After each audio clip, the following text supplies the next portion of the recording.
I want to thank all of you for coming today and for taking some time out to come meet with us. Join DeKalb County's CEO, Burl Ellis, as he presents a series of conversations on DeKalb's priorities. At the meeting, citizens will be given updates on county-related issues and an opportunity to discuss their concerns about DeKalb County.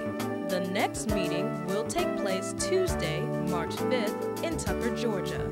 The additional meeting dates and locations are as follows: March 7th in Lithonia, March 12th in Southwest DeKalb, March 19th in Stone Mountain, and March 21st in Decatur. All meetings will take place between 7 p.m.